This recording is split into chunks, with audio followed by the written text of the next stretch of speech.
দেখা যায় আমাদের সমাজের মধ্যে আমাদের কত পাওয়ার, আরে আমরা কত বাপসাপ, কত হেডাম দেখাই, আসলে না এমন?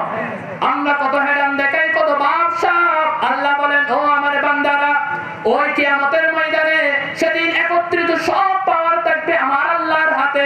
সেদিন কোন নেতার ক্ষমতা চলবে না, সেদিন এলাকার কোন মাতব্বরের ক্ষমতা চলবে না। ওয়াল আমরু ইয়াউমাইযিল লিল্লাহ, সেদিন সমস্ত পাওয়ার থাকবে আমার আল্লাহর হাতে। পড়েন সুবহানাল্লাহ। সেদিন আমার আল্লাহ হবেন বিচারক, আর আমরা সবাই থাকবো আসামির কাঠ গড়ায় দাঁড়িয়ে। আমার আল্লাহ হবেন বিচারক, বিচার বেলায় আমার আল্লাহ কারো উপর জুলুম করবে না, অন্যায় করবে না, অবিচার করবে না। একান্ত আমাদের সমাজের মধ্যে দেখে যায় বিচারের নামে অবিচার আছে না নাই? বিচারের নামে অবিচার আছে না নাই?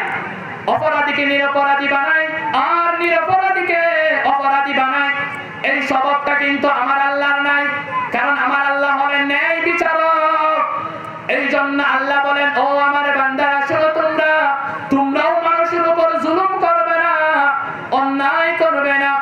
আল্লাহ পাক রব্বুল আলামিন কোরআন কারীমের মধ্যে দলিল দিলেন।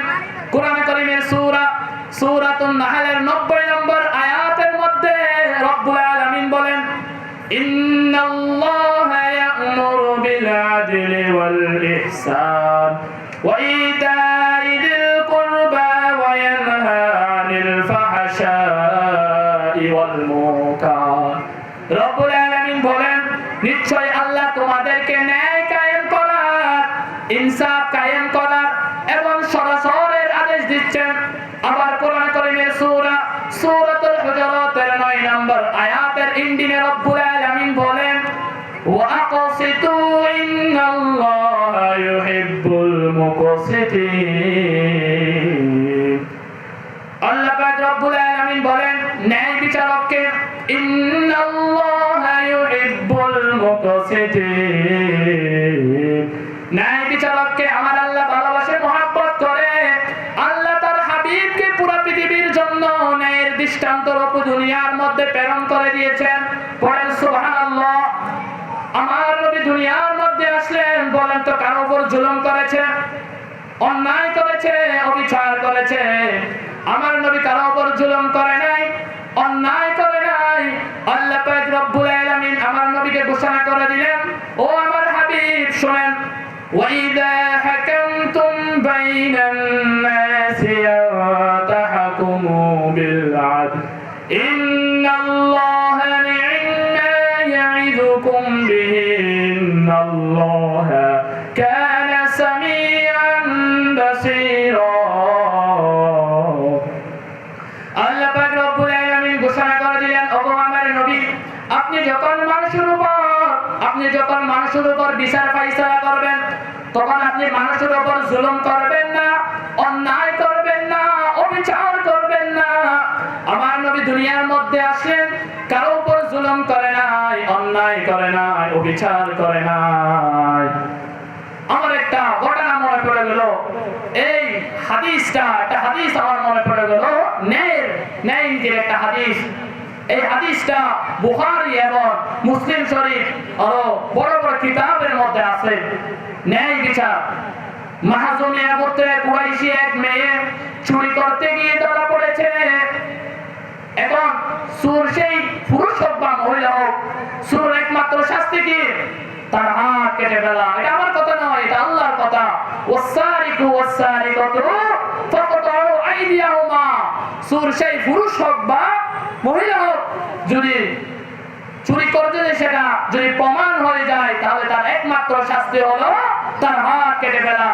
এখন এই আইন যদি আমাদের সমাজের মধ্যে, রাষ্ট্রের মধ্যে যদি চালু হয়ে যায়, তাহলে আমি চ্যালেঞ্জ করে বলতে পারি, আমাদের সমাজের মধ্যে, রাষ্ট্রের মধ্যে কোন চোর বাটপার আর থাকবে না। ঠিক কিনা বলেন? এই যে কোরআনের আইন সমাজের মধ্যে নাই, রাষ্ট্রের মধ্যে নাই, সংসদের মধ্যে নাই, কোরআনের আইন না থাকার কারণে সেখানে আল্লাহ তাআলা বরকত কমিয়ে দেয়। কিছু কিছু দেশ আছে সেখানের মধ্যে কোরআনের আইন 5%, 10% এমন আছে, যেখানে 10%, 5% আসে সেখানেও বরকত দিয়ে দেন। গলার আওয়াজ দিয়ে বলেন, তিনি কে? আল্লাহ। যেখানে 5% 10% আছে সেখানেও আল্লাহ তাআলা বরকত দিয়ে দেয়। আর কোরআনের আইন যদি পুরোপুরি সমাজের মধ্যে চালু হয়ে যায় তাহলে সেখানে বরকত বেশি দিবে না কম। সেখানে কোরআনের বরকত, যেখানে কোরআনের আইন পুরোপুরি চালু হয়ে যায় সেখানে বরকত বাড়িয়ে দিবেন। গলা আওয়াজ দিয়ে বলেন তিনি কে? আল্লাহ।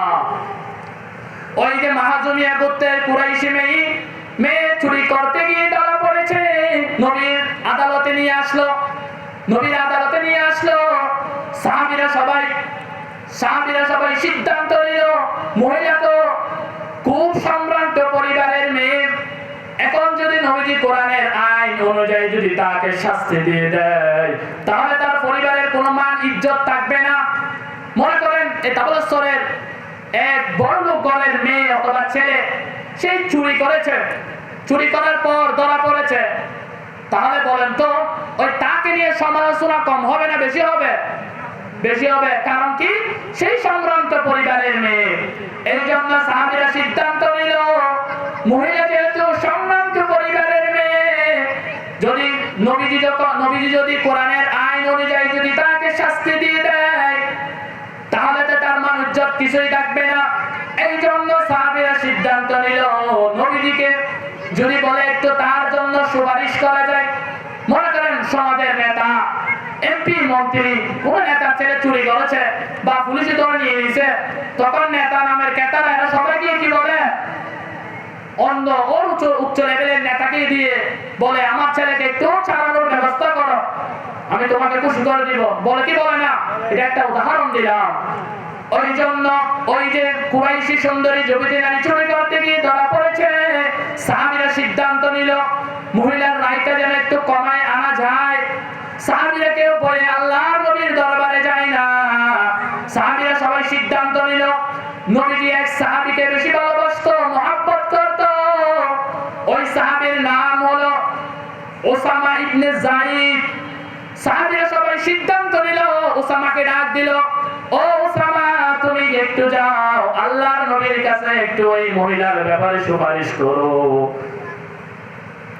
ওই যে ওসামা সমস্ত সাহাবীদের কথা অনুযায়ী নবীজির দরবারে গেল আর বলতে লাগলো, ওগো আল্লাহর রাসূল আমি এসেছি।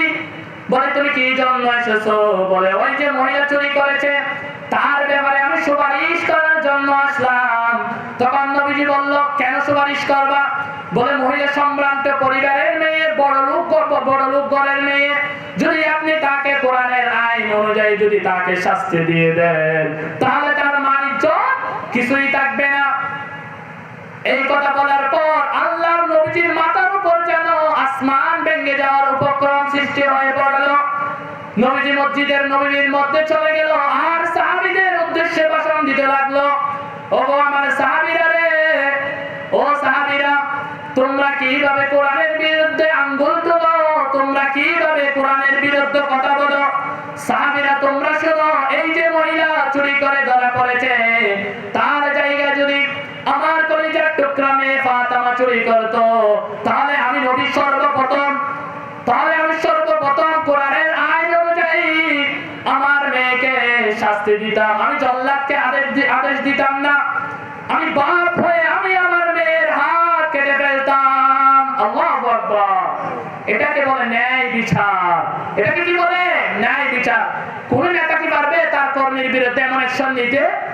পারবে না। নেতা আছে, নেতা সামসা চুরি করে ধরা পড়ে, নেতা কল দেয়, ওসি তুমি যা কি দোষ সেটা আমার লোক, তাড়াতাড়ি তাকে চালানোর ব্যবস্থা করো। আসলে নাই। এই জন্য সব জায়গায় স্বজন প্রীতি, দল প্রীতি, দল কালামি। যেখানে কোরআনের আইন নাই, যেখানে ইনসাফ নাই, সেখানে চুরি বেড়ে যায়। যেই সমাজের মধ্যে কোরআনের আইন নাই সেখানে ডাকাতি বেড়ে যায়, সেখানে লাহাজারি বেড়ে যায়, সেখানে লুটপাট বেড়ে যায়। সেই সমাজে গবেষণা করা কোরআন হাফেজ আলেমরা থাকে জেলখানার মধ্যে, আর সেই সমাজের চোর বাটপাররা থাকে জেলখানার বাইরে। ঠিক কিনা? যেই সমাজের মধ্যে কোরআনের আইন